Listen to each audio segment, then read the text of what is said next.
Olha que chique. Sejam bem-vindos. Boa noite para vocês. Nós vamos estudar hoje a entalpia e a espontaneidade de reações. A gente fechou na última aula até calorimetria, se eu não me engano. Que era o quê? Calorimetria, medida de calor. A gente conseguia quantificar ali via os calorímetros, os calores de reação. Quanto de calor é liberado quando eu dissolvo sal de cozinha em água? Quanto de calor é liberado quando eu tenho uma reação do ácido clorídrico com hidróxido de sódio? Ou quanto calor é liberado quando eu queimo uma barra de chocolate? Aquilo ali que a gente viu na passada de calorimetria foi isso. Hoje a gente vai começar a ver uma coisa chamada entalpia, que não é um bicho de 7 cabeças, certo? É basicamente calor também. Nós vamos analisar a espontaneidade das reações. Isso aqui é bem bacana. Porque isso a gente consegue explicar por que algumas coisas acontecem espontaneamente e outras não. Beleza? Entalpia. O que é isso, entalpia? Basicamente, é calor a pressão constante. Como assim? Vamos dar um passo para trás e ver de novo a primeira lei da termodinâmica, beleza? Que a gente já viu aula passada. O que é que a primeira lei da termodinâmica diz? A quantidade de energia de um universo é constante, podendo ser transformada, mas nunca criada ou destruída. Certo? A quantidade de energia do universo é constante. Ou seja, por mais que eu troque calor entre vizinhança e sistema, o sistema esfria, o sistema esquenta, a vizinhança esfria, a vizinhança esquenta, a quantidade de energia total não muda. Tanto que ela vai se transformando. Eu transformo cinética em potencial, potencial em cinética, mecânica em elétrica, elétrica em mecânica, e assim sucessivamente. Sim, isso está tranquilo. Transformação de energia. Certo? Mas as transformações energéticas, elas podem ocorrer a pressão constante ou a volume constante. Depende de como está posicionado o teu sistema. Por exemplo, se você der um grito agora, você está gastando energia para dar esse grito. Você está em um ambiente de pressão constante ou em um ambiente de volume constante? O que é que vocês acham?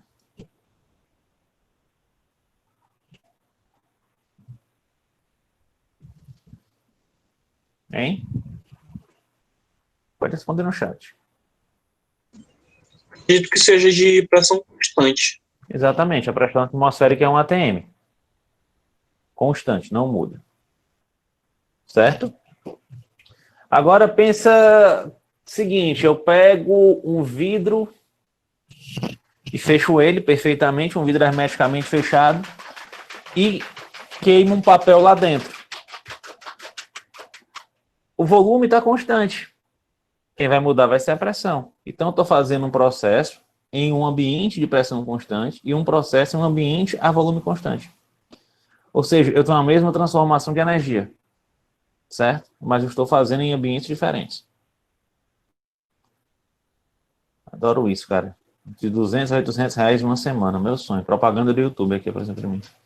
E tem diferença se é a volume constante ou a pressão constante? Tem sim. Vamos analisar aqui os dois processos. Um processo a volume constante. O que é que eu tenho? Eu tenho que a variação da energia interna, vamos lembrar lá. Ó. Eu já sei que é o quê? É calor, mas eu trabalho, não é isso? A variação da energia interna é o calor, mas eu trabalho. Se eu considerar aquele trabalho de expansão, que é quando eu tenho uma expansão de um gás, por exemplo, ele é menos PDV, P delta V, certo? É a variação em função do volume. Certo? Em um processo a volume constante, o volume do sistema não muda. Como assim? Está aqui um recipiente, certo? Ele está travado aqui em cima. Ó. Se eu pegar aqui uma molequinha e botar ela para se agitar aqui dentro, beleza. Se eu pegar outro sistema parecido, só que está mais lentinho, e pegar um terceiro sistema mais lento ainda, perceba, eu tenho energias aqui diferentes, porque se eu pensar só na cinética, esse sistema da esquerda aqui, eu vou botar aqui um Azinho aqui em cima. Sistema A, o sistema B, eu acho que até botei. Botei. O sistema A, o sistema B, o sistema C. Vamos analisar o seguinte. Em qual deles tem mais energia? Olhando para eles. O A, o B ou o C? O A. O A. Certo? Se eu pensar em energia cinética, tem maior energia cinética. Ou seja, tem maior energia interna. Beleza? Lembra lá que a energia interna é a energia do potencial mais energia cinética? Está se movendo mais rápido, tem maior energia interna. Eu quero que vocês pensem com isso. A variação da energia interna aqui, ó, ΔU, é igual ao calor menos PdV. P ΔV, certo? Só que o volume é constante. O que é volume constante? O volume não muda. Esse ΔV aqui é o quê? Esse delta não é variação? ΔV não é a mesma coisa que volume final menos o volume inicial? Se ele é constante, ele não muda. Então é tipo assim, se o volume inicial era 10 e o volume não vai mudar, o volume final vai ser 10 também. Quanto é que vai dar esse resultado aqui? 0. Já que o volume é constante. Se o volume é constante, filhote, isso aqui, P vezes 0, é quanto? É 0. E Q menos 0 é quanto? É Q. Acabou-se. Qual a conclusão que eu estou chegando aqui? Que a energia interna de um processo que está acontecendo a volume constante, ela depende somente, ó, deixa eu fazer assim, ó, passar do A para o B, nem fiz a animação bonitinha. Tudo isso aqui é 0, ó, certo? Tanto no A, no B como no C. Ou seja, a variação da energia interna só depende do calor. Deu para entender? Toda a energia interna desse sistema independe do trabalho. Por quê? Porque o volume é constante. Só tem calor. Ou seja, aqui eu tenho, vamos dizer, 5 graus, aqui eu tenho 15 graus e aqui eu tenho 25 graus. Mais quente, mais rápido. Independente do trabalho que possa estar sendo realizado por essas moléculas. Por quê? Porque estou falando de volume constante. Beleza? Só com um conceito que eu quero que vocês peguem aqui, tá bom?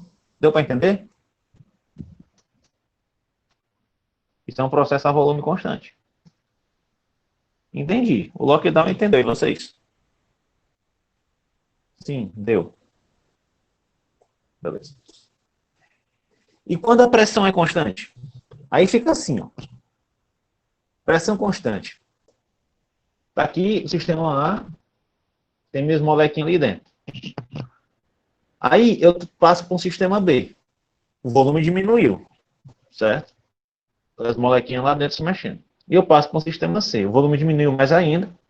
As moléculas estão lá dentro. Mas a pressão externa é a mesma. 1 atm, 1 atm, 1 atm. A pressão é constante. Eu tenho 3 processos distintos, a pressão é constante.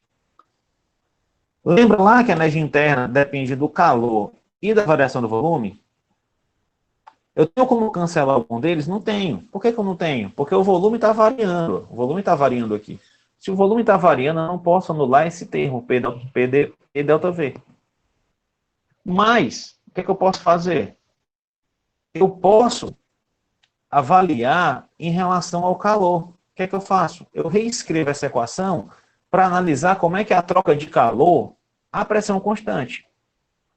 O que eu faço? Eu peguei esse termo aqui, ó, e passei para o outro lado. Só fiz isso aqui, ó. Joguei para cá. E ele muda o sinal, fica positivo. Certo? Então fica QP, calor à pressão constante, é igual a variação da energia interna, mais pressão vezes a variação do volume. É esse cara que eu chamo de entalpia. Certo? Que é o ΔH. Que vai ser o quê? A variação da energia interna mais a variação do volume, se a pressão for constante. Seja 1, seja 2, seja 3, contanto que ela seja constante. Qual a importância disso aqui, galera? Deixa eu perguntar até. Esse termo ΔH é a entalpia, que assim como a energia interna, também vai ser uma função de estado. É uma nova função de estado, certo? Que é a transferência, a variação de calor que ocorre à pressão constante.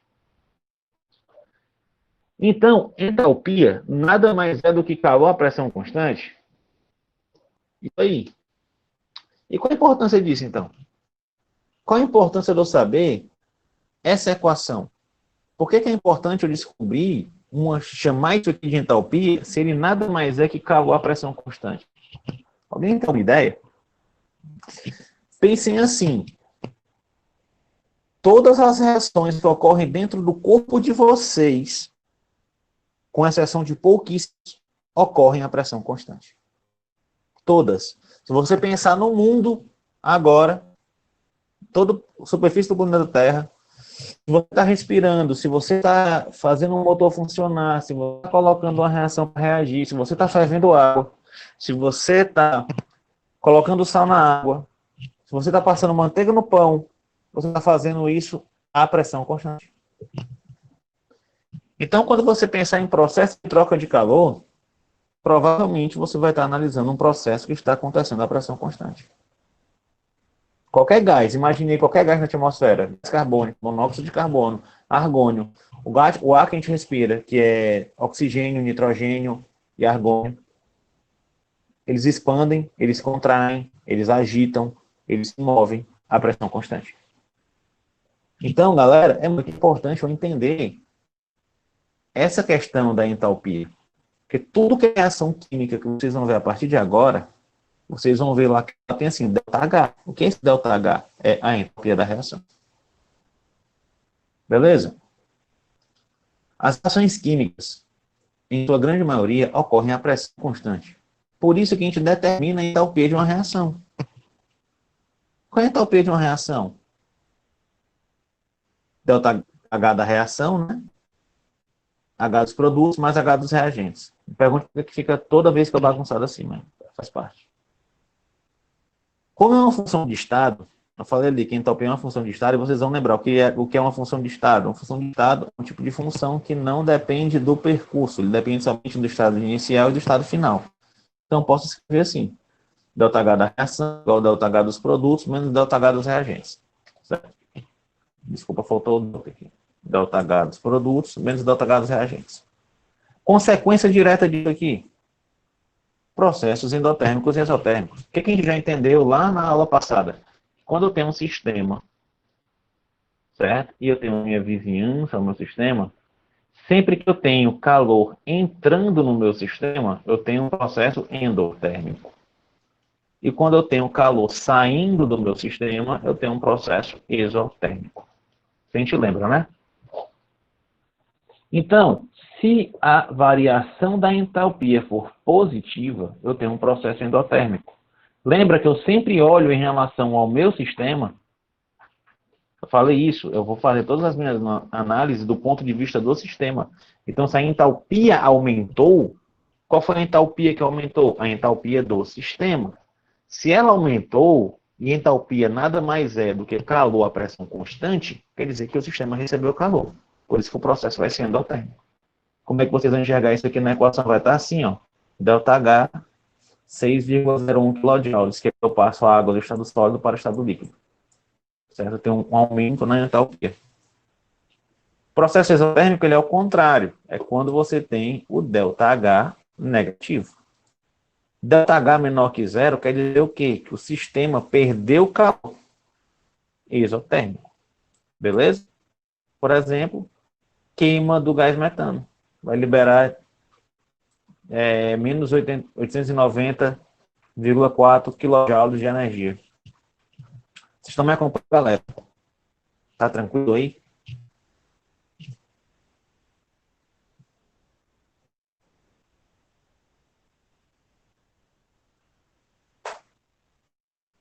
Sim, sim. Beleza. Entendi. Mas como eu expresso isso numa reação? Simples. Coloca o ΔH no fim da reação, da equação. Tá aqui, ó. H2O líquido passando para H2O sólido, ΔH menos 6,01 kJ por mol. Quer dizer que eu estou falando de um processo exo. Por quê? Negativo. Isso aqui é o quê? É a água líquida virando um cubo de gelo, passando para o estado sólido. Para que ela passe para o estado sólido, lembra que eu tenho que tirar a calor do meu sistema para que ela fique mais fria e congele. E aqui eu tenho a... Faz muito sentido, mas é como se fosse o oposto aqui da equação. Não sei o que eu peguei esse exemplo. É positivo, sei que não acontece na natureza naturalmente. É como se eu pegasse gás carbônico e água e virasse metano. Certo? Mas é um processo endotérmico aqui pelo nome, ó, pelo símbolo positivo. Desculpem, o exemplo foi ruim. Mais alguma coisa? Se você entendeu o conceito de entalpia, agora vamos falar uma coisa chamada de entalpia padrão. Certo? Entalpia é tranquilo. Entalpia é calor a pressão constante. E a entalpia padrão? Não é a mesma coisa, não? Entalpia de entalpia padrão? É a mesma coisa. Só que sobre condições específicas. Que são quais? 25 graus Celsius e pressão de 1 atm. Então, sempre que você tiver o teu sistema a 25 graus Celsius, uma pressão de 1 atm, eu posso utilizar a entalpia padrão, que é o quê? É um valor tabelado. E tudo que é tabelado é maravilhoso, que é só você ir lá e olhar. Mas qual a vantagem de se ter um valor padrão? Porque se pensarmos na seguinte equação, ó, ΔH da reação menos ΔH dos produtos, ΔH dos produtos menos ΔH dos reagentes, se a mesma ocorresse sempre a mesma pressão e temperatura, eu teria os mesmos valores. Aí é possível tabelar. Certo? A vantagem da entalpia padrão é o fato de ser tabelável. Certo? Como é que eu represento a entalpia padrão? Por esse símbolozinho aqui, ó. Essa bolinha aqui é padrão. Certo? ΔH padrão da reação é igual à entalpia dos produtos menos a entalpia dos reagentes. Ou seja, esse negócio de padrão é basicamente uma forma de controlar as variáveis para ter um valor fixo. Exatamente. Aí, dessa forma, temos a entalpia padrão de reação e a entalpia padrão de formação. E ainda tem dois tipos? Tem sim. Vamos começar falando sobre a entalpia padrão de formação, certo? Qual a definição disso? É a quantidade de calor transferido, seja absorvido, seja liberado, tá bom? Transferido, quando um molde, o composto, é formado a partir de seus elementos em uma condição padrão. Como assim? Por exemplo, eu quero fazer CO2, gás carbônico. Eu estou expirando, estou soprando aqui, estou produzindo CO2.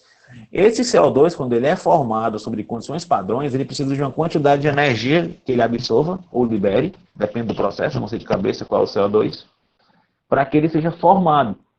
Isso é uma entalpia padrão de formação, deu para entender, galera? Sempre que eu vou criar um elemento, que a natureza se organiza para criar um elemento, ela precisa ou injetar energia nesse processo, ou retirar energia do processo. Certo? Para essa quantidade de energia, é energia padrão de formação. Tranquilo?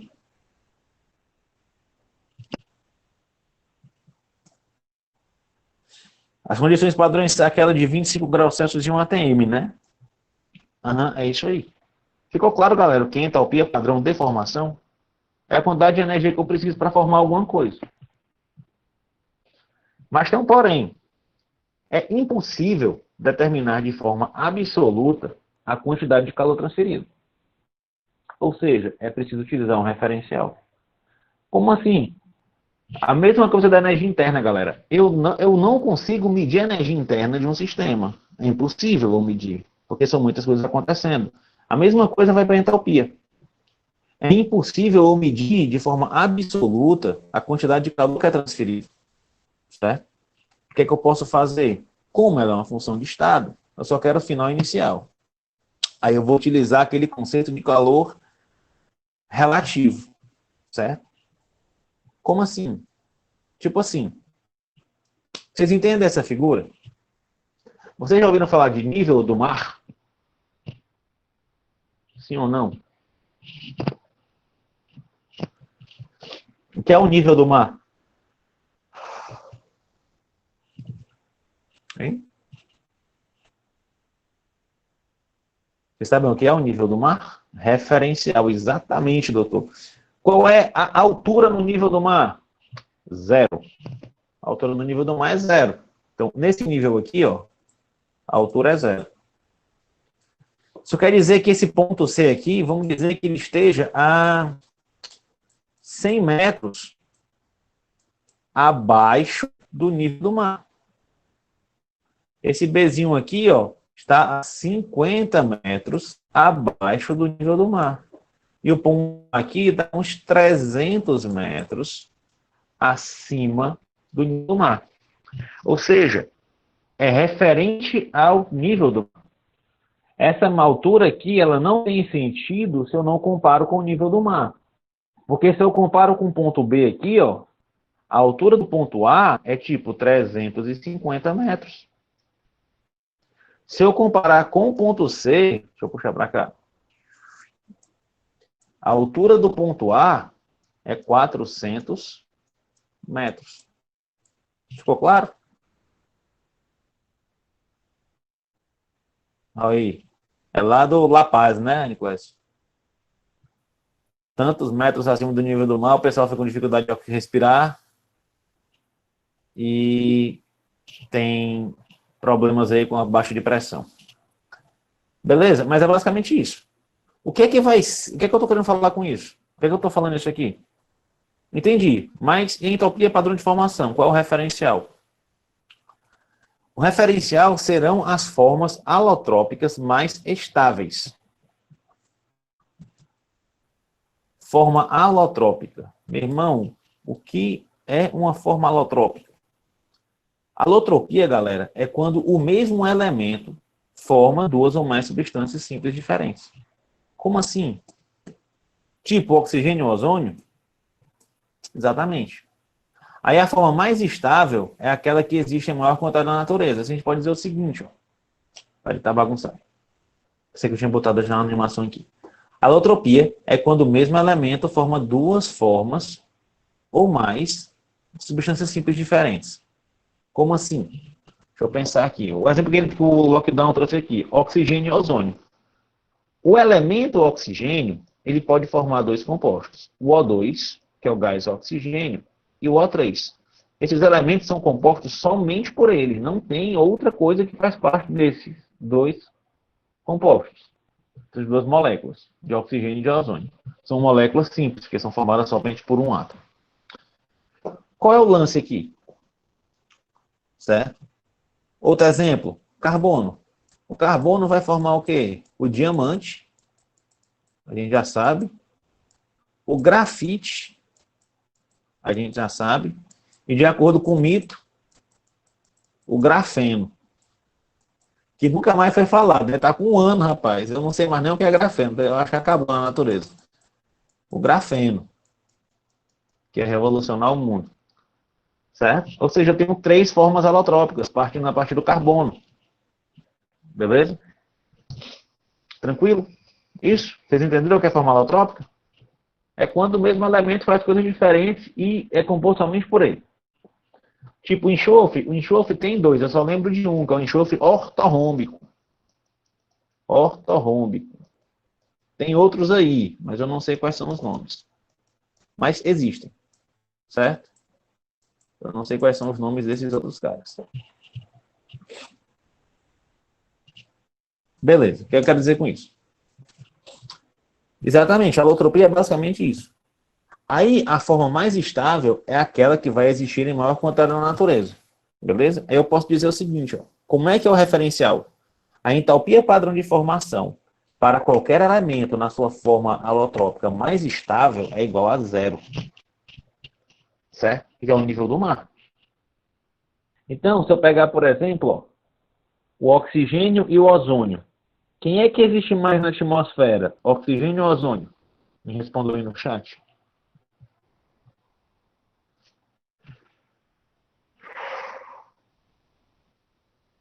Ah, é. E aí? Quem é que existe mais na atmosfera em maior quantidade?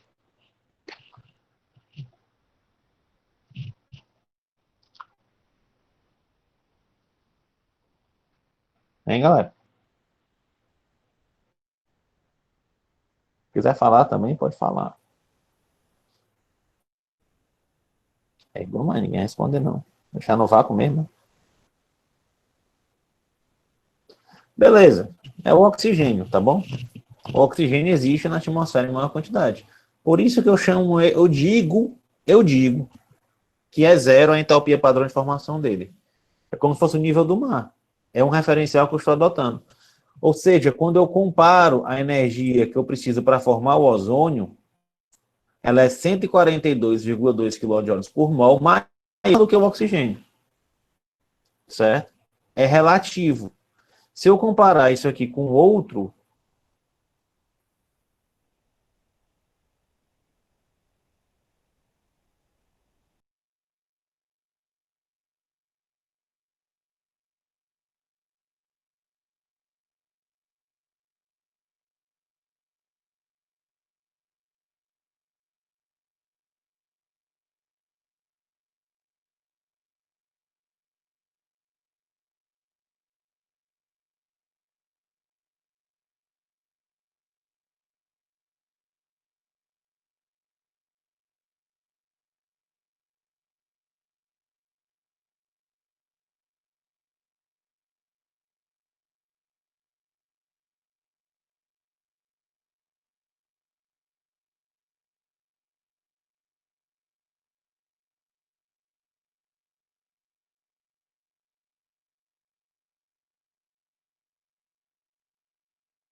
Pronto.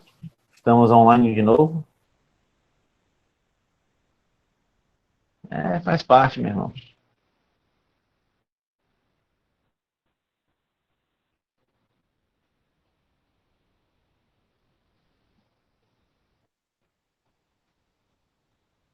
Valeu, Nicolas. É isso aí, cara. Pronto, você pegou o exemplo na veia. Agora, qual é a forma mais estável? É a do meu notebook, que até agora não caiu. Certo? Eu não gostei desse modelo novo do Mesh, não, mas tá bom. Pelo menos que o chat ficasse na minha tela direto, mas deixa eu saber com isso não. Bora lá. Entenderam aqui, ó? Grafite, diamante. Eu tenho como comparar isso aqui com isso aqui? Tenho não.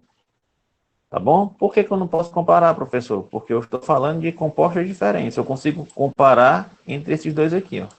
A forma menos estável e a forma mais estável. Certo? Isso só vale para quem também? Para substâncias simples. Certo? Tipo O2, O3, que isso é composto por somente um elemento. Mas esse referencial vai me servir para quê? Para que você determine a entalpia padrão de formação de outros compostos que não sejam formas alotrópicas mais estáveis ou que não sejam elementos simples. Eu uso o referencial para determinar os outros. Lá aquele exemplo da montanha, por exemplo, como é que eu sei, como é que eu comparo a diferença de altura entre o Everest e o K2? Para quem não sabe o que é K2, é aquele montanha lá que morre muita gente. Se não morre na subida, morre na descida. Certo? Como é que eu comparo a altura? Pelo nível do mar. Eu sei que eu sou mais alto que outra pessoa quando eu comparo minha altura em relação ao chão. Eu jogo um referencial ali para poder comparar. Beleza? Como é que faz isso? Aí a gente vai lembrar do seguinte. A entalpia padrão de reação é o quê? Entalpia padrão de reação. ΔH padrão é igual a entalpia dos produtos menos a entalpia dos reagentes. Certo?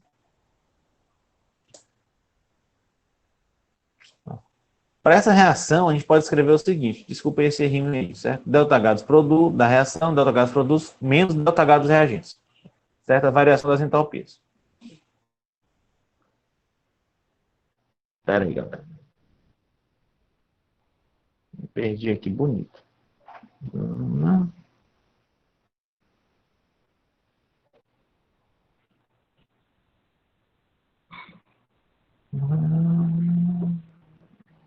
Que negócio aqui. Beleza. É porque esse aqui apareceu na hora que não era para aparecer, aí é foda. Você quebra o raciocínio total.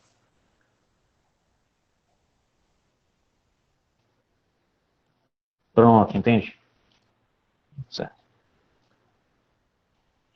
Beleza, essa aqui é a reação. O que é que isso aqui está me dizendo? Que quando eu passo do O2 para o O3, de oxigênio para ozônio, o ΔH da reação é quanto? 1,42,2 kJ por mol.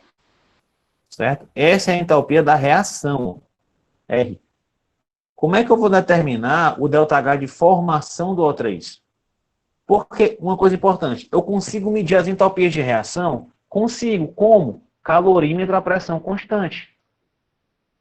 Se eu conseguir fazer o O2 virar O3 aqui dentro, e eu medir a variação da temperatura da água aqui, e se isso aqui for um calorímetro a pressão constante, lembra lá do calorímetro? Eu vou ter o quê? Que calor que foi transferido vai ser igual à capacidade calorífica vezes a variação da temperatura. Ou seja, fez a transformação, mudou a temperatura, e eu sei qual é a capacidade calorífica do calorímetro, digamos que fez a transformação, pá, mudou para... Aumentou em 142,2 graus a temperatura. Isso aqui foi a variação, certo? ΔT aumentou isso aqui tudinho. E a capacidade calorífica dele é 1. Aí fica 1 vezes 142,2, que vai dar quanto de calor transferido? 142,2 kJ por mol. Eu consigo medir quem? O ΔH de reação. É só fazer usando o calorímetro. O que é que eu não consigo descobrir por experimento? o ΔH de formação. Aí o que eu faço? Eu calculo o ΔH de formação. A partir de quê? Do ΔH de reação. Usando esse princípio aqui, ó. Reagentes, produtos. ΔH de reação. Então, eu posso escrever isso aqui, ó. ΔH de reação é igual ao ΔH dos produtos menos ΔH dos reagentes. ΔH de reação vai ser o ΔH de formação do O3 menos o ΔH de formação do O2. Certo? O O2, por ser a forma alotrópica mais estável, eu sei que é zero. O ΔH de reação eu calculei por experimento.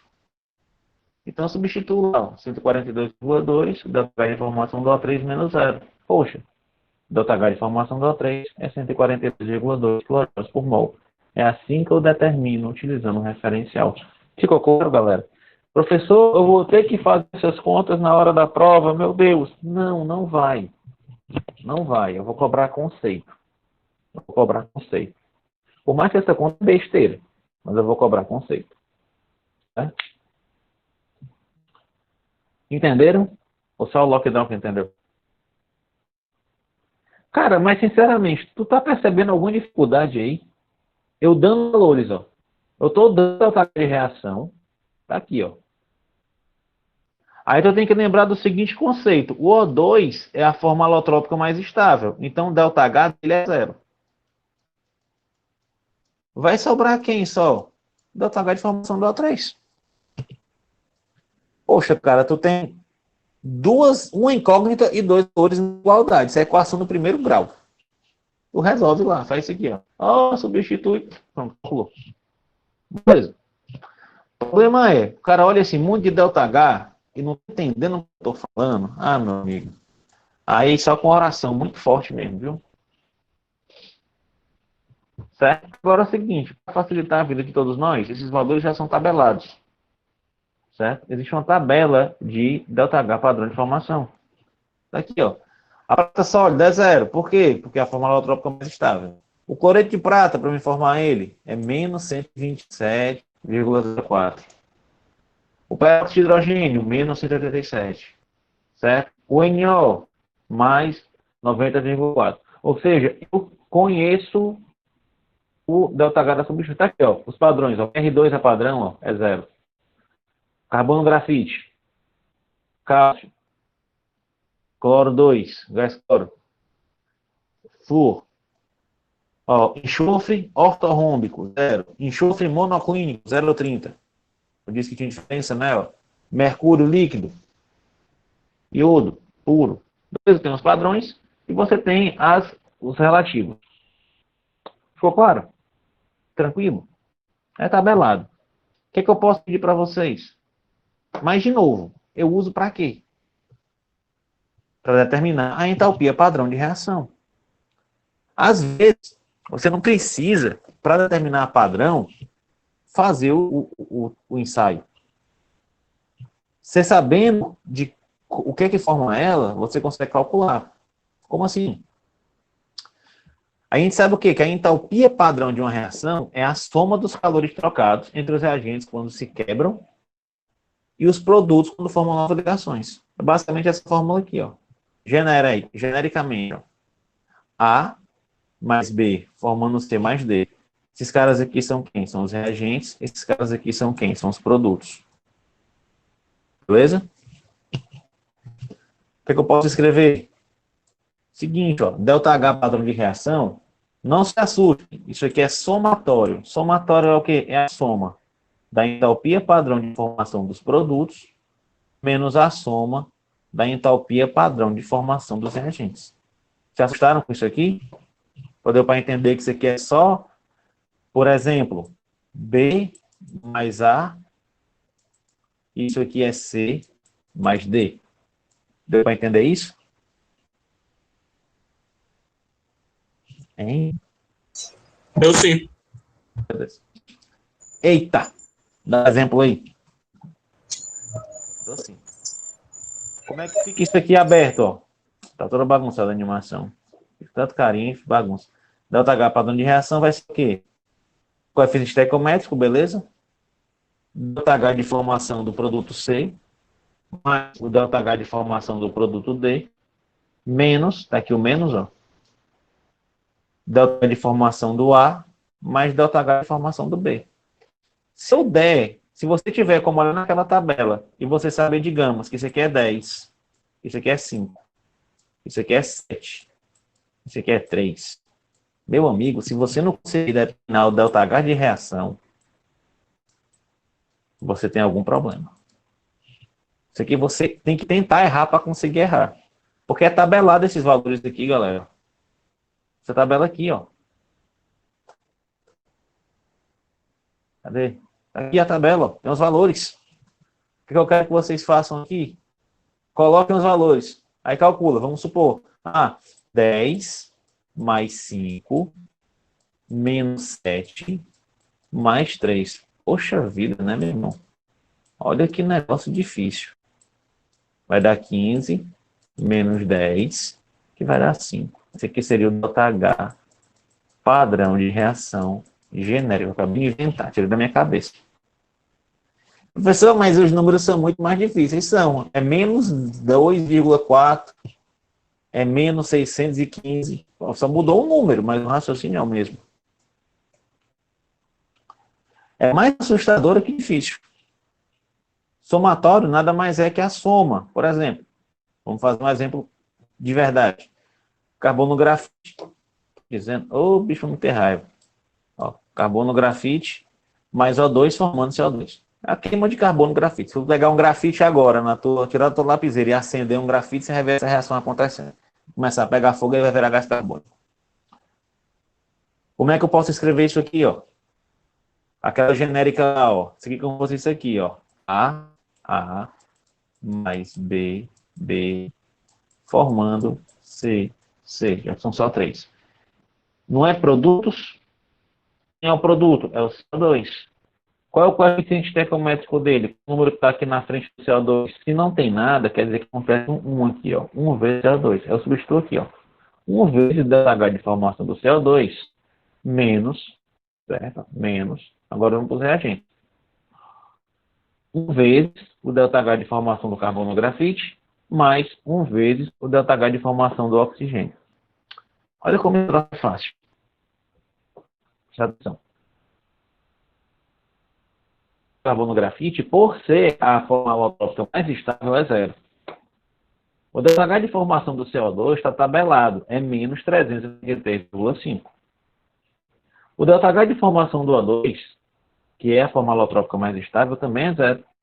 0, 393,5 e 0. Eu substituo aqui. Ó, esse aqui é quanto? Menos 393,5. 393,5. Esse aqui é 0. Esse aqui é 0. Substituo. Vai dar quanto? ΔH de reação? Menos 393,5 kJ por mol. Sinceramente, é difícil um negócio desse. Digam aí. Sim. No coração de vocês. Eu não consigo fazer um negócio desse. Eu duvido. O negócio é que o pessoal se assusta. Olha o tamanho da equação, meu Deus do céu. Eu não estudei análise quântica não para fazer um negócio desse. Certo? É, soma. Só lembrar, galera, dos conceitos. Só que eu quero que vocês peguem na cabeça de vocês. O que é uma forma alotrópica mais estável? É aquele elemento que existe mais em álcool na natureza. Como é? Peraí, que eu não peguei a conversa aqui. Não peguei o chat. Quero ver o que ele falou.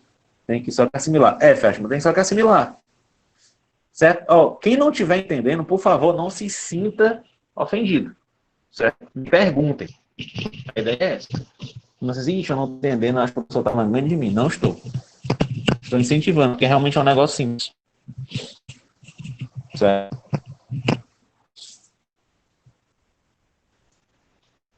O mesmo conceito, ele pode ser utilizado para determinar as entalpias de formação dos reagentes. Certo? Como assim? Eu posso tanto essa equação aqui. Você concorda comigo? Que se eu não conheço, se esse cara aqui, ó, eu não conheço, mas eu sei esses dois, eu determino ele na equação simples? Sim ou não? Sim. Demais. Muito fácil. Se eu conheço esse cara aqui, eu conheço esse, mas eu não conheço esse aqui, e eu sei esses dois, eu consigo achar ele? Consegue também. Pronto. Então, também posso usar isso para determinar a entalpia de formação dos reagentes.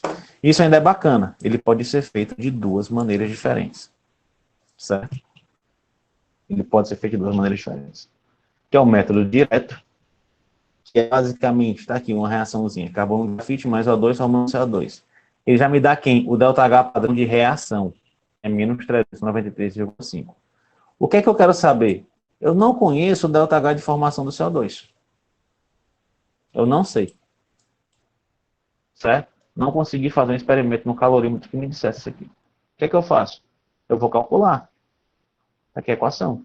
Produtos menos reagentes. Eu não sei o da reação, só fiz escrever, tá bom? Aqui dava lá, ó. Formação do CO2 menos formação do carbono grafite mais formação do O2. Não é a fórmula alotrópica mais estável, carbono grafite é zero. Não é a fórmula alotrópica mais estável, oxigênio, então é zero. Qual é a reação? Menos 393,5. Quanto é esse cara aqui? Não sei. Oxi, tu sabe 3? Falta só um para tu saber? Tá aí, ó. Substituir.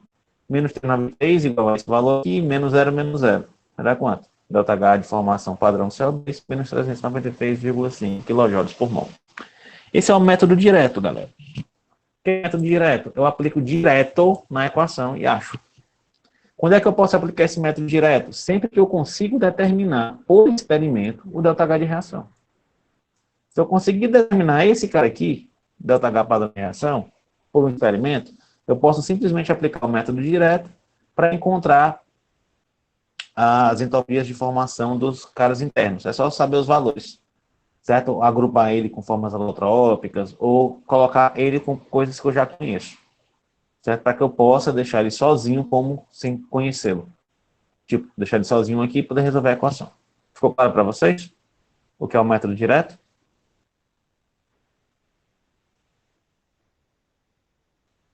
Beleza. Professor Bruno, Pergunte. uma questão dessa numa prova, por exemplo, até onde seria a questão aí? É maneiras? Essa aqui, por exemplo, que eu posso dizer? Eu não cobraria o cálculo daquela primeira lá, que eu estava pedindo para você calcular aquilo ali. Mas essa aqui eu posso pedir para você determinar isso aqui, ó. ΔH padrão de reação do CO2. Porque é simples. Só, como é que vai estar a questão da prova? Por exemplo, eu vou te dar todos esses valores e tu vai ter essa equação na tua mão para tu resolver. Certo? Ou se tu quiser essa equação aqui, já que a prova é online. Se bem que é para a segunda prova, a promessa que eu faço é que a equação vai estar na prova. Certo? Eu vou colocar isso aqui necessariamente? Sinceramente, não sei. Eu acho que não, porque já tem muitos cálculos na parte de cinética e na parte de equilíbrio. Então, provavelmente, na termoquímica, eu vou cobrar mais conceitos. Quais são os conceitos? O que é uma forma alotrópica? O que é uma entalpia padrão de formação? Certo? Eu quero que vocês foquem mais. A parte de cálculo é importante? Mas não precisa endoidar com ela, não. Certo? Belezinha? É porque eu tenho que falar isso aqui porque está no currículo. E, mais importante, por causa disso aqui, ó, o método indireto, que ele é baseado na lei de Hess. O que é que a lei de Hess diz? Quando os agentes são convertidos em produtos, a quantidade de calor trocado é a mesma. Quer o processo se dê em uma única etapa ou em várias etapas. Isso não é definição de função de estado, não? Que não importa o processo. O que importa é o resultado final inicial. Isso aí. Essa lei de Hess é baseada no princípio de função de estado. O que é que ela quer dizer, na verdade? Não importa se a reação vai acontecer em uma etapa, tipo, vamos pensar assim, tu tem 100 ml de água. Tá líquida. Estado líquido. Certo? Aí tu pegou essa água, congelou, tu ficou lá com 100 ml no estado sólido, depois tu aqueceu até ela evaporar, aí tu ficou com 100 ml no estado gasoso, e depois tu condensou de novo para voltar para o 100 ml no estado líquido. Você concorda que ele absorveu o calor aqui, ela liberou calor, absorveu calor, liberou calor? Eu tive 4 trocas de calores até eu chegar nesse resultado final aqui, ó. Deixa eu fazer diferente. Deixa eu apagar esse aqui. Desculpa aí. Vai ficar mais fácil também explicar para vocês. Eu congelei para depois evaporar. Você concorda comigo que eu podia ter feito isso direto? Evaporado direto? É como se fosse isso aqui, galera. O que é que essa linha de resta está dizendo? Digamos que eu gastei 10 de energia para solidificar. E depois gastei 20 de energia para passar do sólido para o gasoso. Se eu tivesse vindo direto, eu tinha gastado só 10. Melhor. Eu liberei 10, aí gastei 20 e gastei 10. Qual o resultado final aqui? Não vai ser igual não, ó. Quanto é menos 20 mais 10? Não é menos 10? E quando foi direto foi quanto? Foi menos 10 de energia? Deu para entender? Ou ficou confuso? Eu consegui entender. Beleza? Não importa a quantidade de etapas. Eu posso dividir um processo em 1000 etapas. O que eu quero dizer é o seguinte. Para mim, por favor, Explica. Bruno, essa parte. Explica. O que eu quero que você entenda é o seguinte. Lei de Hess falou o quê? Não importa a quantidade de etapas. Certo? Vou pegar aqui sólido de novo. Líquido. Pronto, agora vai ficar mais fácil. Gasoso. Certo? Aqui, para me passar do líquido pro sólido para o líquido, eu tenho que absorver calor, não é? Não é? Tem que esquentar? Então, digamos que eu precise aumentar minha temperatura, minha energia, em 10. Para passar do líquido para o gasoso, eu também tenho que aumentar de novo. Digamos que eu vou precisar de mais 10. Se eu quiser passar do sólido para o gasoso, quanto é que eu gastaria pela lei de Hess? 20. Não importa a quantidade de etapas. O que importa é que a energia que vai ser gasta entre o início e o final vai ser a mesma. Eu podia dividir isso aqui do sólido para o gasoso, para o líquido, para o sólido, para chegar no líquido. Essa variação, digamos que 2, 1, 3, 6, no final ia dar 10 do mesmo jeito. Deu para entender, galera? Não importa a quantidade de etapas. A quantidade de energia trocada vai ser a mesma. Show?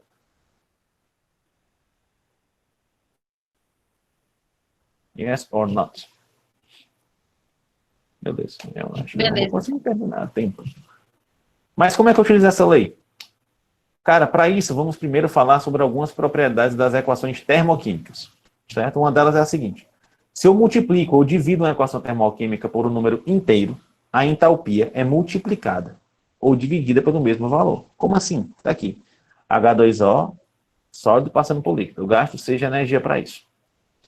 Se eu multiplico essa equação por 2, ou seja, agora 2 moléculas de H2O sólidas vão transformar-se em 2 moléculas de água líquida, eu vou usar o dobro de energia. Só isso. Eu estou aqui, eu dobro os coeficientes estequiométricos, eu multiplico a minha equação por 2, eu multiplico a minha entalpia por 2. Eu multiplico minha equação por 3, eu multiplico minha entalpia por 3. Certo? Beleza? A outra propriedade é a seguinte, se eu inverto uma equação termoquímica, o sinal da entalpia também é invertido. Como assim? Aqui, ó. Está aqui minha reação. CH4 mais 2O2 formando CO2 mais água. Se eu inverter, pegar esse cara e transformar em reagente, ele é produto aqui, agora ele é reagente. E pegar esse aqui, que é reagente, e transformar em produto, o que é que vai acontecer com esse sinal aqui? Ele vai ficar positivo. Se eu inverto a reação, eu inverto o sinal. Se eu multiplico a reação, eu multiplico a entalpia.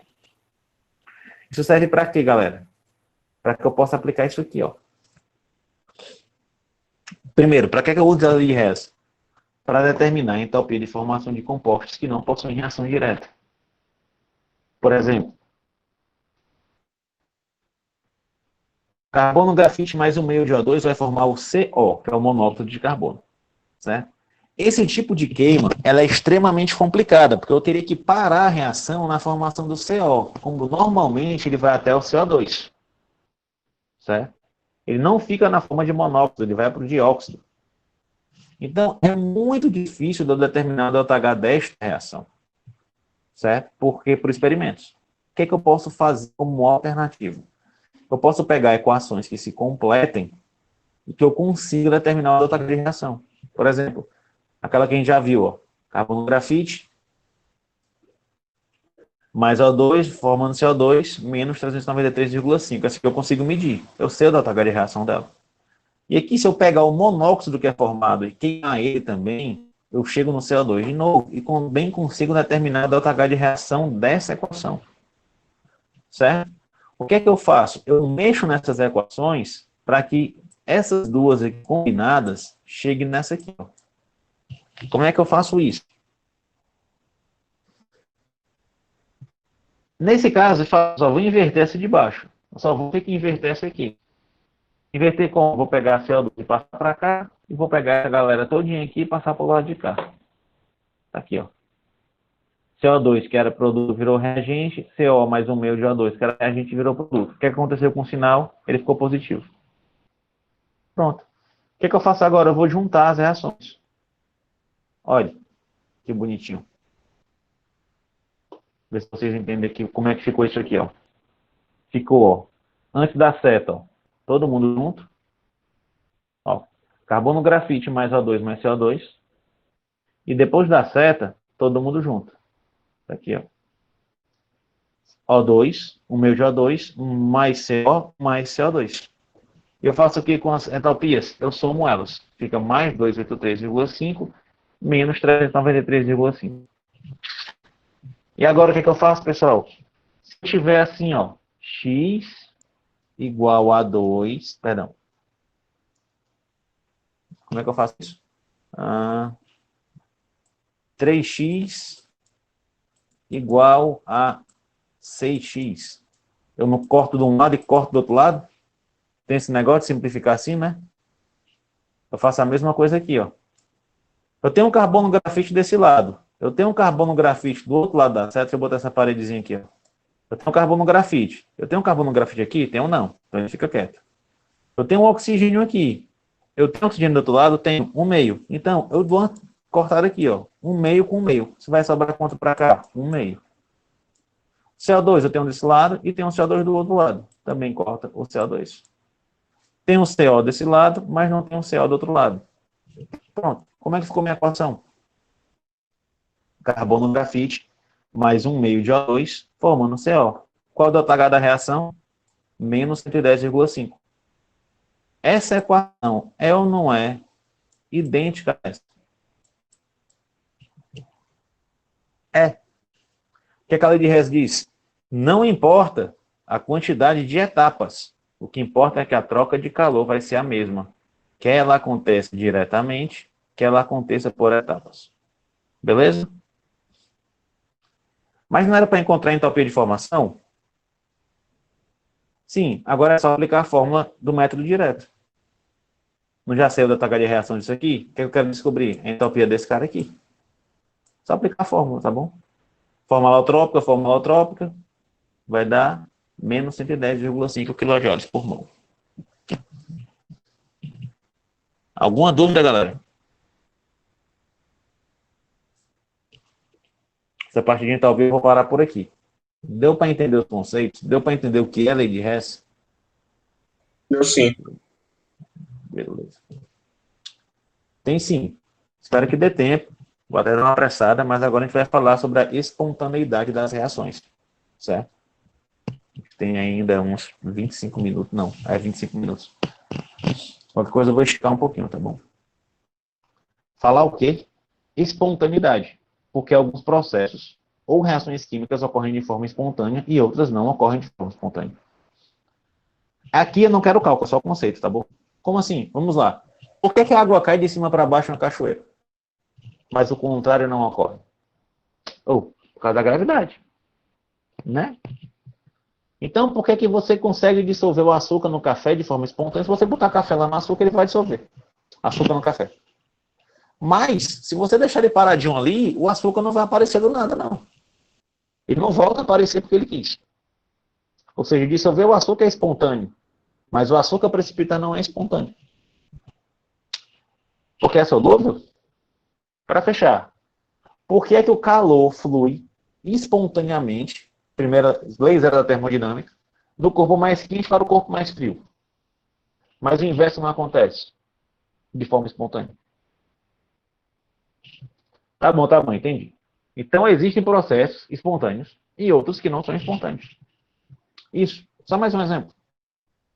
Gases. Por exemplo, se eu tirar essa marcazinha daqui, os gases vão se misturar espontaneamente. Certo? Eles vão se misturar espontaneamente. É natural que isso ocorra. O que é que não é natural? Eles se separem de novo. Então, isso ocorre.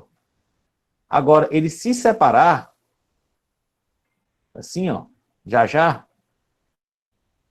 ele se separar, não acontece de forma espontânea. Deu para entender, galera? Sério, eu entendi. Existem processos que são espontâneos e outros que não são espontâneos. Mas por quê? Ah, eu estava esperando essa pergunta. Lockdown aí sempre me ajudando. Tá antenado na aula. Para começar a entender isso. Para começar a entender isso, eu botei um E no lugar do A, não sei porquê. Eu preciso de mais exemplos. Pense comigo. O que tem em comum com as reações abaixo? Queima do metano. Pra. Reações de neutralização ácido-base. O que tem de comum entre essas duas? As duas são processos espontâneos. Certo? Se eu queimo metano, o gás, ele vai queimar. E continua queimando até acabar de forma espontânea. Não vai acontecer. Ele vai acontecer. Se eu coloco um ácido e uma base juntos, eles vão reagir na hora, espontaneamente. Certo? Sim, mas o que mais que são em comum aqui? Possuem entalpia negativa. São processos exotérmicos. Isso, os processos exotérmicos. Quer dizer que sempre que for exotérmico será espontâneo? Essa é a entalpia. Então, é a entalpia que determina a espontaneidade? Claro que não. Olha esse outro exemplo aqui. Fusão da água. A fusão da água, galera, a lei do estado sólido para o estado líquido é um processo espontâneo. Só que ele é o quê? É endotérmico. Um sinal positivo aqui. Não é não se você tirar um cheirinho da geladeira, ele não vai começar a derreter? Ou se você pegar a água aqui, ela começa a congelar sozinha do nada? Se você botar na geladeira? Não, né? Por quê? Porque a fusão é um processo espontâneo. A solidificação não é um processo espontâneo. Beleza? Estão me acompanhando? Eu vou ter que dar uma corridinha, infelizmente. Olha esse outro exemplo aqui, ó. Entendi. O gelo derrete de forma espontânea, mesmo sendo um processo endotérmico. Então, não é a entalpia. E o que é que define, então, a espontaneidade? Na verdade, é mais de uma coisa. Sendo que uma delas é a entropia. O que é entropia? É a medida da desordem de um sistema. Entropia, desordem do sistema. Como assim? Quanto mais desordenado, maior a entropia? Já ouviram essa palavra, galera? Entropia? Quem tiver filho... Eu esqueci. Já. Entropia é desordem. Então, quando vocês quiserem falar bonito, se você tiver filho, ou se você morar ainda na casa do seu pai, e tua mãe manda tu limpar o quarto, você fala que você está obedecendo a segunda lei da termodinâmica, que o universo tende à desordem, que é ao aumento da entropia de um sistema. Então, se o seu filho bagunça o quarto dele, é natural. O universo pede para que as coisas se baguncem, isso é espontâneo. Arrumar é que não é espontâneo. É tanto que você gasta energia para arrumar as coisas, para bagunçar no instante. Certo? Deixa eu voltar aqui. A quem se perdeu foi eu. Como assim? Entropia O que é que isso tem a ver com espontaneidade de uma reação? Tem a ver com a segunda lei da termodinâmica, que diz o seguinte: a entropia do universo aumenta constantemente de forma espontânea. A desordem do sistema, do universo, aumenta constantemente de forma espontânea. Então, se você pegar uma casa que está limpa, acabou de ser construída, e você deixa ela quieta, sem fazer nada com ela, ela se deteriora com o tempo. Por quê? Aumento da entropia do sistema, do universo. Beleza? Quer dizer que se o processo aumentar, a desordem, ele é espontâneo? Se aumenta a desordem de um sistema, ele vai ser espontâneo? Por aí, mas não é só isso. Agora, antes de avançar, vamos tentar entender o que é essa desordem da entropia, certo? Ou o que são os microestados, que obedece o conceito de desordem para vocês. Começando na química, tá bom? Arrocha aí. Para começar, microestado, galera, é só uma palavra, tá bom? Não se assustem com ela. É a probabilidade de algo estar em uma forma determinada. Tipo, a minha mão, ela pode estar assim, ela pode estar assim, ela pode estar assim, ela pode estar com 4 dedos, com 3 dedos, com 2 dedos, com 1 dedo. São diferentes microestados da minha mão. São posições que ela pode estar ocupando naquele momento. E qual é a chance dela ocupar? Como assim? Vamos pensar no seguinte: tem 4 moléculas distribuídas em 2 compartimentos de forma aleatória. 4 molequinhas, 1, 2, 3, 4, dividido em 2 quadrados. Eu posso, de uma forma, distribuir ela como? Todas elas no quadrado da direita e a da esquerda vazio. Ou eu posso colocar 3 de um lado e 1 do outro e mudar as moléculas, né? Tenho 4 possibilidades antes de fechar o ciclo. Ou eu posso colocar 2 de cada lado e sair mudando. 1, 2, 3, 4, 3, 4, 1, 2, 1, 3, 2, 4, 4, 2, 3, 1, 4, 3, 2, 3, 2, 1, 4. Certo? Onde é que vocês acham que eu tenho o maior número de microestados? Digam aí, 1, 2 ou 3. Pela lógica que eu acabei de falar. Qual desses exemplos aí eu tenho a maior probabilidade de acontecer? A terceira. A terceira. Eu tenho 6 possibilidades de eu ter 2 e 2. Agrupamentos de 2. Eu tenho uma possibilidade de dar um agrupamento de 4 em cada lado. Eu tenho 4 possibilidades de dar 3 em 1. Aonde é que você tem maior organização? Aqui, ó. Tu conseguiu organizar tudo num canto só. Já tá bagunçando. E aqui tá a putaria correndo solta. Todo mundo vai para um lado, vai para o outro, vai para um lado, vai para o outro. Onde é que tu tem uma maior entropia? No 3? Por quê? Porque o número de microestados determina o grau de desordem. Isso aí foi desenvolvido por Boltzmann. Certo? As moléculas se organizam de forma a maximizar a quantidade de microestados. Se for assim, a 3 é a correta. Todas estão corretas. Mas a que possui mais microestados possíveis é a mais energeticamente viável, pois há uma distribuição. Entendi. E a entropia entra onde? Boltzmann demonstrou que a entropia estava relacionada com o número de microestados. Quanto mais microestados, maior a entropia. Beleza? Pega isso aqui, ó. Quanto mais microestados, maior é a entropia. É o que eu quero que vocês peguem daqui. Certo, mas ainda não entendi esse conceito na prática. Beleza, vamos exemplificar.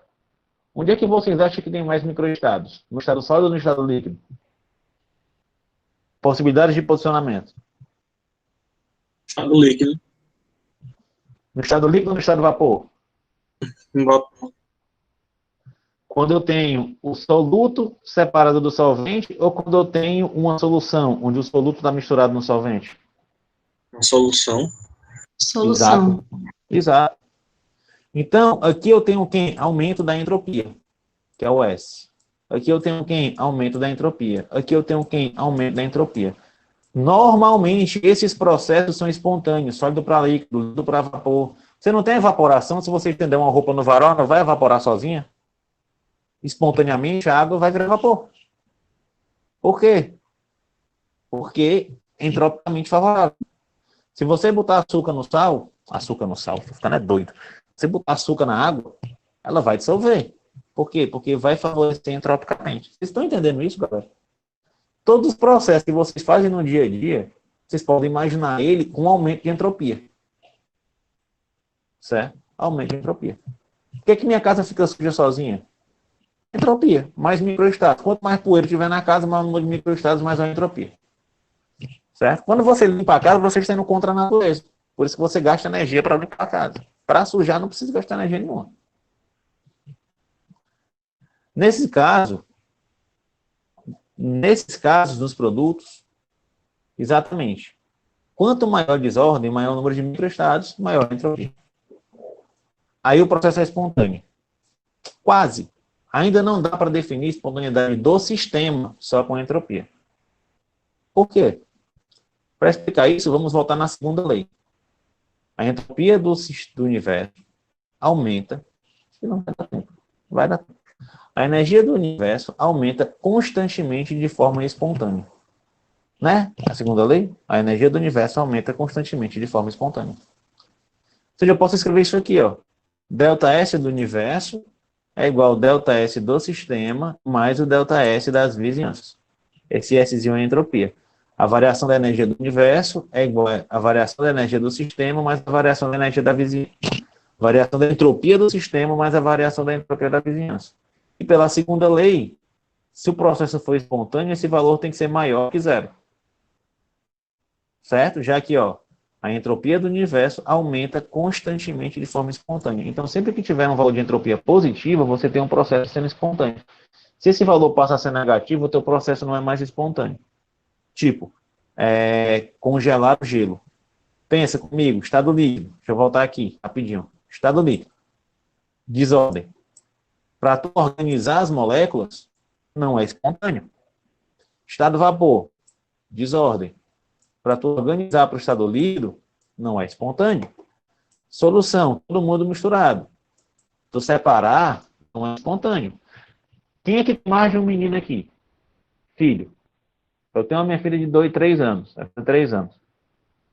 Meu amigo, para mandar arrumar o brinquedo, é uma briga. Agora, para ela bagunçar o brinquedo, meu irmão, no instante. Porque organizar não é espontâneo. A desordem é espontânea. Ficou claro para vocês isso? Ficou. Pronto. Em um processo que está em equilíbrio, isso aqui vai ser zero, tá certo? Ou seja, não tem desordem nem ordem acontecendo. Parece complicado, mas quando a gente olha do ponto de vista do sistema, da vizinhança, a gente percebe o seguinte. Parece papo o quê? Parece papo de ideologia. KKKK. Como assim? Sem tópico, Nicolas.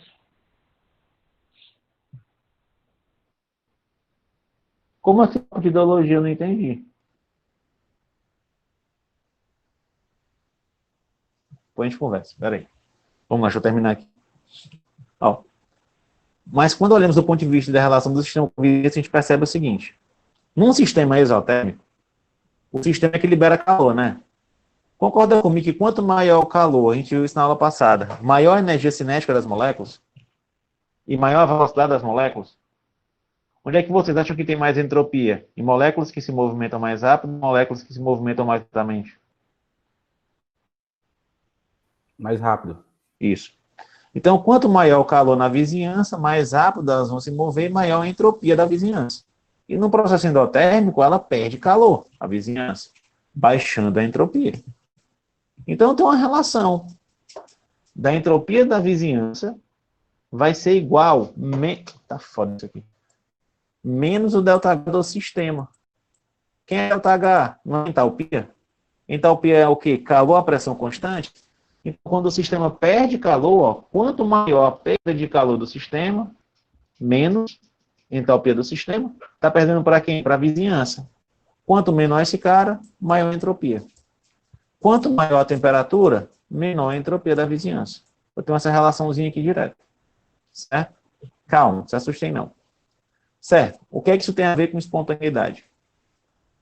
Vamos pegar de novo aqui a segunda lei e escrever ela pensando somente no sistema. Como assim? Vamos escrever a equação. ΔS do universo é igual a ΔS do sistema mais ΔS da vizinhança. Maior que zero. Agora vamos pegar a equação onde eu relacionei a entropia da vizinhança com a entalpia do sistema. ΔS da vizinhança é igual a ΔH do sistema dividido pela temperatura maior que zero. Você concorda que isso aqui é igual a isso aqui? Eu posso substituir? Posso. Repare que a entropia da vizinhança são termos comuns. Então vamos substituir. ΔS do universo é igual a ΔS do sistema menos a entalpia do sistema dividido pela temperatura. Poxa vida. Se eu pego agora essa equação combinada aqui e multiplico por T, eu consigo tirar esse T daqui de baixo. Multiplico tudo por T. Eu vou ter o quê? T ΔS do universo igual a T ΔS do sistema menos ΔH da vizinhança do sistema. Certo? Ó, entropia do universo vai ser a entropia do sistema vezes a temperatura menos a entalpia do teu sistema. Se eu multiplico tudo por menos 1, o que faz esse sinal aqui inverter, eu vou ter o seguinte. O sinal aqui fica invertido. Menos T ΔS igual a menos T ΔS do sistema mais ΔH do sistema. Qual a vantagem de eu ter essa equação aqui? Ó? A vantagem é a seguinte. A gente chega nesta equação. O sinal está errado. Que diz o quê? A relação da entropia somente em relação ao sistema. Eu não estou mais olhando para a vizinhança, estou olhando para a entalpia do sistema e ΔS do sistema. Lembra que eu falei e repeti para vocês algumas vezes. A gente só vai se preocupar em relação ao sistema. Não importa o que a vizinhança está fazendo. Eu quero saber o que é que o meu sistema, se ele está absorvendo calor, se ele está aumentando a entropia, se ele está aumentando a temperatura. Ele é o objeto de estudo. De novo, qual a vantagem? Oxi, agora a entropia de todo o universo pode ser descrita analisando somente as propriedades do sistema. Acha pouco? Saquei. E como a entropia do universo tem que ser maior que zero para ser espontâneo? Exato. Podemos analisar a espontaneidade a partir do sistema. Mas aí já não chama mais de entropia. A gente vai chamar de energia livre de Gibbs, que foi quem desenvolveu essa equação aqui. Ó. ΔG igual a ΔH menos T ΔS. Certo? Ok. Mas o que é que me serve essa energia livre? O que é essa equaçãozinha aqui, que é a terceira que eu apresentei para vocês, que é o ΔG, esse Gzinho de Gibbs, tá bom? A energia livre de Gibbs é a energia disponível para realizar trabalho. De todo um sistema que você está operando ali, por exemplo, eu estou ligando aqui um carro, pá, liguei um motor. Eu tenho a energia de fricção do pistão com óleo, eu tenho a energia de combustão, que é utilizada para poder acender a vela, que é utilizada para disparar o combustível, explodir o combustível, que vai mover o pistão. Eu tenho a energia que vai para o motor do carro. Vai sobrar algum pouco de energia, que é a que vai realizar o trabalho de girar o pistão e girar o motor. Quando eu ligo um ventilador, o que é que sobra para mover a hélice, para realizar trabalho? É a energia livre de Gibbs. É esse cara aqui que faz todo o trabalho. Certo? É o que sobra. É a energia que realmente está disponível para realizar trabalho. Que não é dissipada na forma de calor e etc. Certo? Mas serve para quê? Qualquer reação que você imaginar na sua vida, ou processo, que produz energia utilizável para realizar trabalho, ΔG menor que zero, será espontâneo. Não importa o que aconteça com o universo.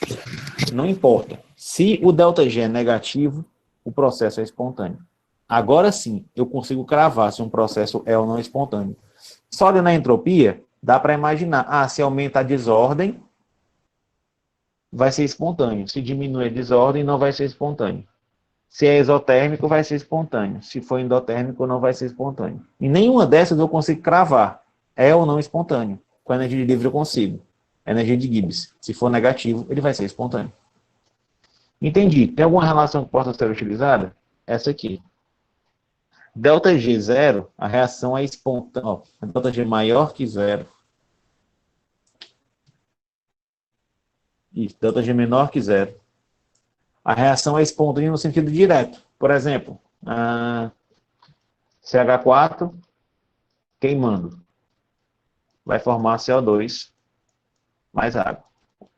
Essa reação é direta. Se eu for olhar e calcular, ΔG aqui, ele é menor que zero, ele é negativo.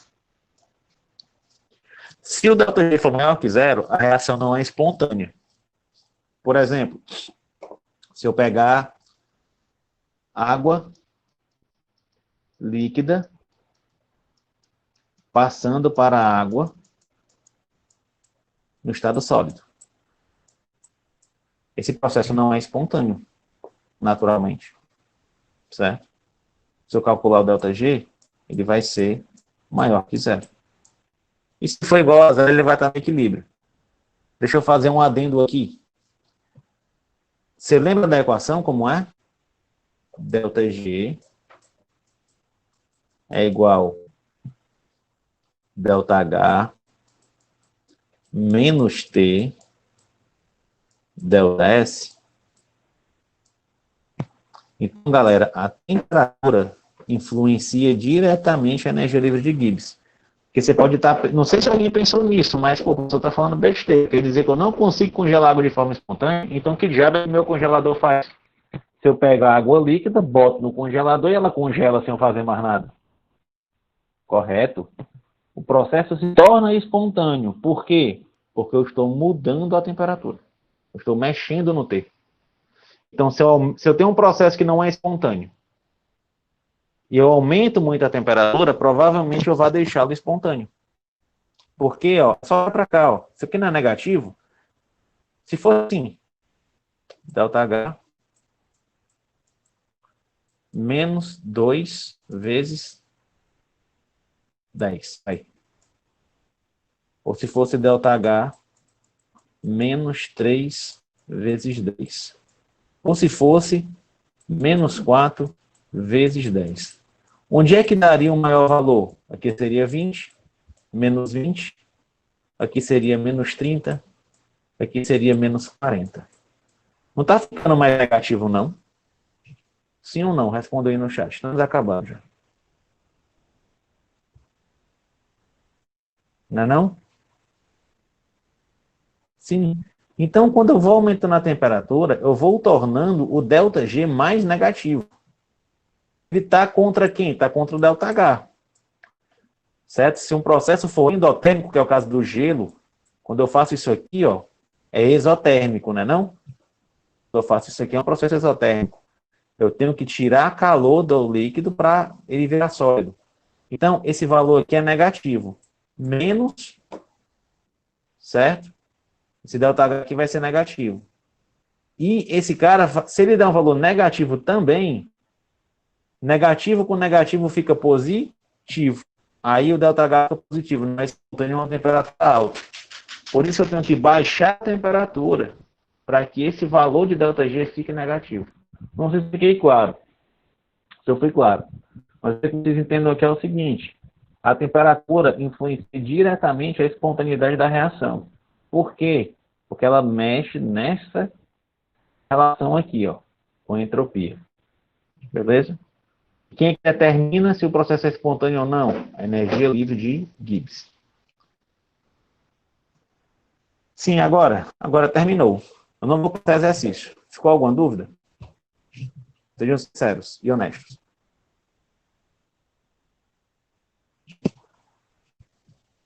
Como é que tá aí? Ixi, rapaz, a Beatriz já tá na bala aí. Deixa eu dizer, vai primeiro, Beatriz.